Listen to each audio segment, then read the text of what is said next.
Hello guys, welcome to study YouTube channel.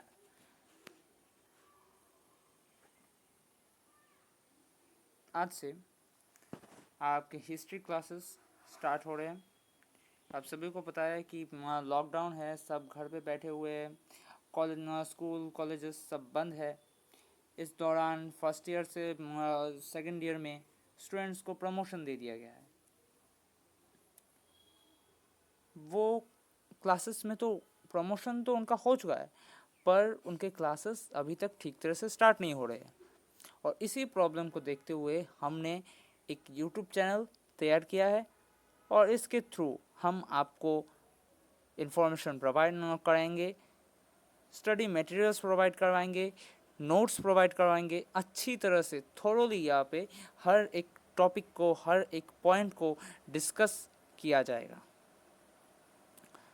So guys, let's start with history.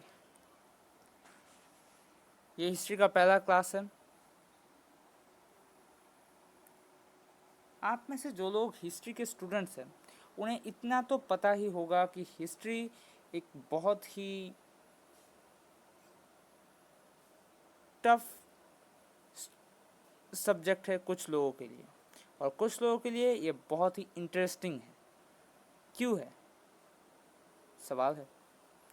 क्योंकि जो लोग इसे tough समझते हैं वो इसे सिर्फ ज्योग्राफी, मैथमेटिक्स की तरह एक टफ सब्जेक्ट समझकर उसे बस सीखना चाहते हैं।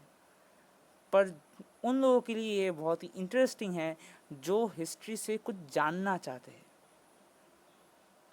कुछ जानने की कोशिश करते हैं। उनके लिए ये बहुत ही इंटरेस्टिंग और बहुत ही इजी सब्जेक्ट है।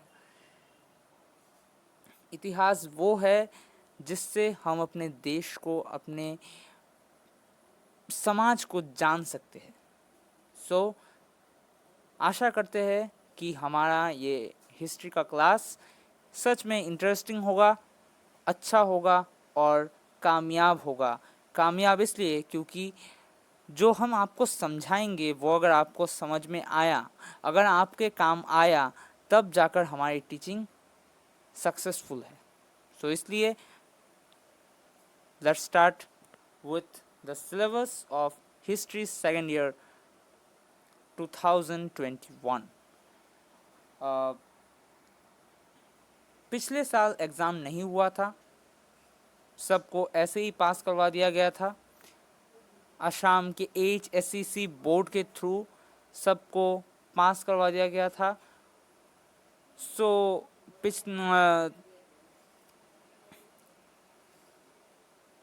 लास्ट ईयर का हमारे पास कोई एग्ज़ाम का कोई एक्सपीरियंस हमारे पास नहीं है, इसलिए हमें इसके पिछले साल के एक्सपीरियंस से ही स्टार्ट करना होगा।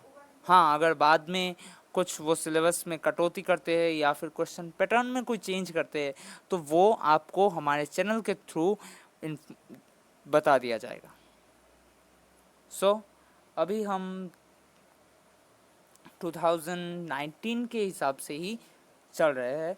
बाद में जब 2021 का जब नया क्वेश्चन पैटर्न, नया सिलेबस अगर उन HSCC ने प्रोवाइड करवाया तो हम आपको बता देंगे।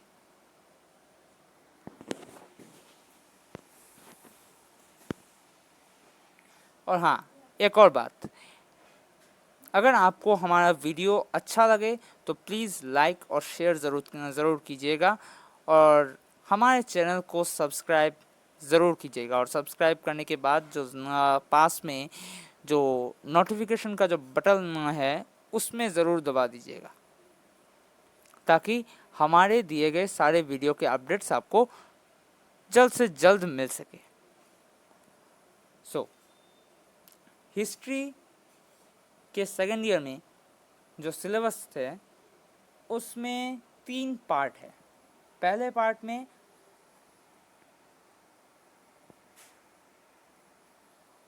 पार्ट में आपको एंशिएंट टाइम्स की हिस्ट्री के बारे में बताया गया है। सेकंड पार्ट में मिडिएवल इंडिया के बारे में बताया गया है, और थर्ड पार्ट में मॉडर्न इंडिया के बारे में बताया गया है। एंशियंट इंडिया में कौन कौन सी चीज़ें आपके सिलेबस में है वो देख लेते हैं। सबसे पहले है थीम 1 जो कि है ब्रिक्स, बीड्स एंड बोन्स। ये असल में हड़प्पन सिविलाइजेशन से रिलेटेड है।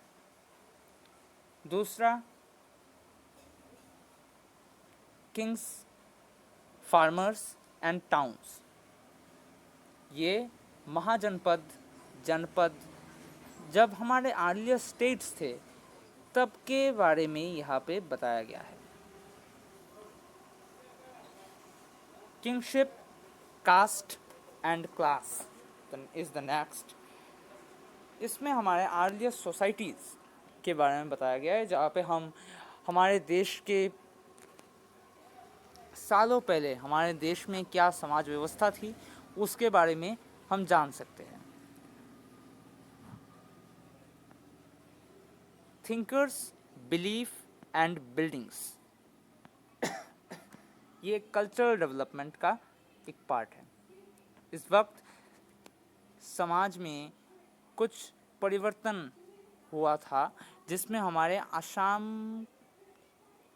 की तब का इतिहास भी इस चैप्टर में इंक्लूड किया गया है। यह था हमारा ancient history. Next part 2 medieval history. यहाँ पे पहला थीम 1 है, कहा गया है कि throw out the eyes of travellers perception of society. Medieval age में क्या हुआ था कि कुछ बाहरी देश के जो यात्री है, पर्यटक है, वो यहाँ आए थे और उन्होंने भारत देश को जैसे देखा वैसा ही उनकी लिखनी में दर्ज करके चले गए और उन्हीं के पॉइंट ऑफ व्यू से हमें हमारे इतिहास के बारे में समझने को मिलेगा। उनके हिसाब से उन्होंने जो देखा बस उसी के हिसाब से तब की समाज व्यवस्था कैसी थी वो हमें इस चैप्टर में देखने को मिलेगा। भक्ति एंड सूफी मूवमेंट। भक्ति एंड सूफी मूवमेंट, ये मूवमेंट्स तो आपने 8 में भी पढ़ा होगा, 10 में भी था। ये एकदम कॉमन टॉपिक है जिसे आप इजी भी कह सकते हो क्योंकि इस वक्त रिलीजियस डेवलपमेंट्स हुए थे। कुछ नए नए रिलीजियस बिलीफ्स डेवलप हुए थे। हमारा थीम 3 है imperial capital of Vijayanagar. Vijayanagar एक साउथ इंडियन स्टेट है जो तब एक साम्राज्य का राजधानी हुआ करता था। इसमें असल में साउथ इंडियन हिस्ट्री को भी यहाँ पे दिखाया जा रहा है। Peasants, zamindars and the states. इस चैप्टर में आपको तब की कृषि व्यवस्था, तब की ज़मींदारी व्यवस्था, इन सब के बारे में और तब के स्टेट्स के बारे में आपको समझ में आएगा। Kings and chronicles. ये जो चौथा और जो पांचवा आपका जो चैप्टर है वो दोनों ही मुगल पीरियड से रिलेटेड है। पहले में मुगल शासन काल में कृषि व्यवस्था और उनकी जो समाज व्यवस्था थी उसके बारे में बताया गया और दूसरे में राजा रजवाड़ों के जो क्रॉनिकल्स हुआ करते थे जैसे कि बाबरनामा, अकबरनामा और भी जैसे कि अबू फजल जैसे लेखकों के किताबें, ये सब हमें तब के इतिहास के बारे में बताते हैं और वही इन चैप्टर्स में डिस्कस किया जाएगा। पार्ट 3 पार्ट 3 बहुत ही इम्पोर्टेंट है क्योंकि ये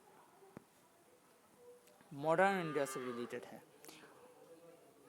मॉडर्न इंडिया मतलब from the starting of colonialism और the British colonialism to the Indian independence and framing a constitution.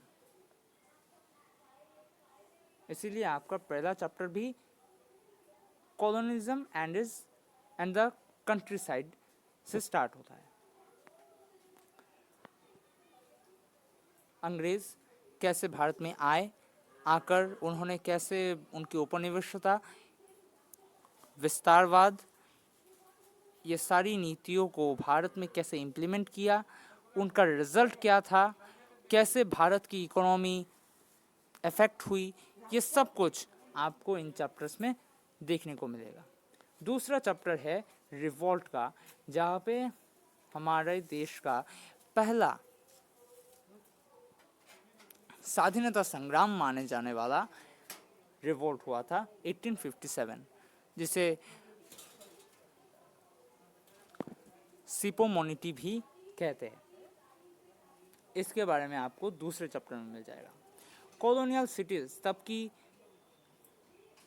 Cities कौन कौन सी थी, मुख्य सिटीज कौन कौन सी थी, तब की बिजनेस सिटीज कौन कौन सी थी, उनके बारे में आपको यहाँ पे पता चलेगा। चौथे चैप्टर में आपको कॉलोनियल सिटीज, सॉरी यहाँ पे शायद कुछ मिस्टेक हो गया है, सॉरी फॉर कन्वीनियंस, यहाँ पे कुछ और ही होना चाहिए था। अच्छा मैं बताया तो यहाँ पे क्या है असल में। महात्मा गांधी और उनके नेशनल मूवमेंट्स, मतलब महात्मा गांधी के नेतृत्व में जब भारत का स्वाधीनता संग्राम स्टार्ट हुआ, ये उसी के बारे में बता रहा है। मतलब एस्टिमेटली 1914 से या फिर उसके पहले से एकदम भारत छोड़ो आंदोलन तक, क्विट इंडिया मूवमेंट तक। Understanding partition, politics, memories and experience, कैसे हमारा देश विभाजित हुआ।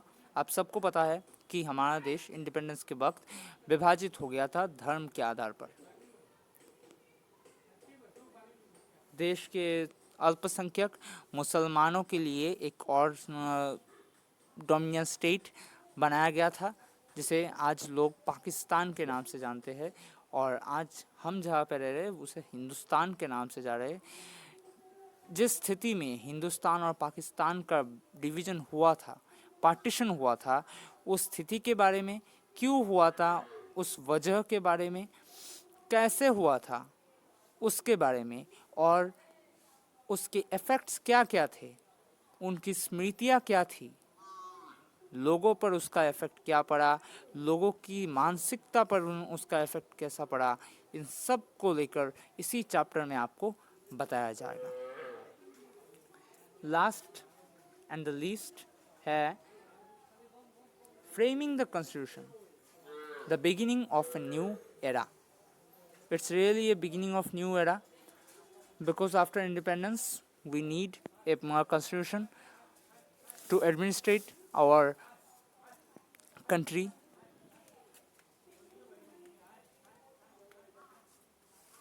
तब एक कॉन्स्टिट्यूशन असेंबली बनी और असेंबली के थ्रू एक संविधान बनाया गया, जिसे आखिरकार 1950 को 26 जनवरी में उसे एडॉप्ट किया गया।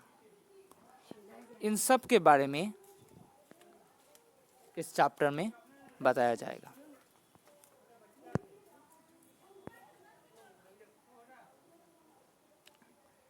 हमने सिलेबस देख लिया है, अब बात करते हैं किस पार्ट से कितने मार्क्स एग्ज़ाम में आएंगे। आप लोगों को लग रहा होगा कि मैंने पहले बड़े बड़े भाषण दिए कि हिस्ट्री को अगर आपको पढ़ना है तो आप जानने के लिए पढ़ो। और अब मैं एग्ज़ाम की बात कर रहा हूँ। जी हाँ, एग्ज़ाम भी इम्पोर्टेंट है, क्योंकि उसके बिना आप क्वालिफाइड नहीं होंगे। सो इसलिए एग्ज़ाम भी इम्पोर्टेंट है, पर आपका सीखना भी इम्पोर्टेंट है, जानना भी इम्पोर्टेंट है। सो जो आर्कियोलॉजी और एंशियंट इंडिया का जो पार्ट है, उससे लगभग 25 मार्क्स, मतलब 25 मार्क्स आ सकते हैं। मीडिएवल इंडिया से 25 मार्क्स, मॉडर्न इंडिया से 30 मार्क्स सबसे ज़्यादा आते हैं। इसीलिए मैंने कहा था कि मॉडर्न इंडिया का जो पार्ट है वो सबसे इम्पॉर्टेंट है और सबसे मज़ेदार भी। बाद में आप लोगों को यहाँ पे दिख रहा होगा कि यहाँ पे मैप वर्क लिखा हुआ है। अब मैप वर्क क्या है? जी हाँ, मैप वर्क हमारे सेकेंड ईयर में मैप आता है, इंडिया का मैप। कैसे मैप बनाना होता है उसके लिए मैं आखिरी में एक वीडियो बना दूंगा, जिसके थ्रू आपके लिए मैप बनाना इजी हो जाएगा। मैप में कैसे कैसे क्वेश्चंस आते हैं, किन किन जगहों को अक्सर मार्क करने के लिए कहा जाता है, कैसे कैसे आपको ये सब सीखना है, वो सब मैं आपको एक और वीडियो, अलग से एक वीडियो बना दूंगा जिसमें मैं आपको समझा दूंगा। इसमें टोटल 10 मार्क्स होते हैं। बहुत इम्पोर्टेंट है। सिर्फ आप अगर आउटलाइन, मैप का जो आउटलाइन है, अगर वो आप ड्रॉ कर लेते हो तो आपको 2 मार्क्स मिल जाएंगे। और बाकी आप जो एरियाज़ वहाँ पे मार्क करोगे, अगर वो एग्जैक्ट हुए और करेक्ट भी हुए, तब जाकर आपको मार्क्स मिलेंगे। नहीं तो आपको सिर्फ आउटलाइन का 2 मार्क ही मिलेगा। सो ये था unit wise mark distribution. Question pattern क्या हो सकता है एचएस फाइनल ईयर एग्जामिनेशन का? जो वेरी शॉर्ट क्वेश्चंस है उनमें आपको 12 क्वेश्चंस देखने को मिल सकते हैं।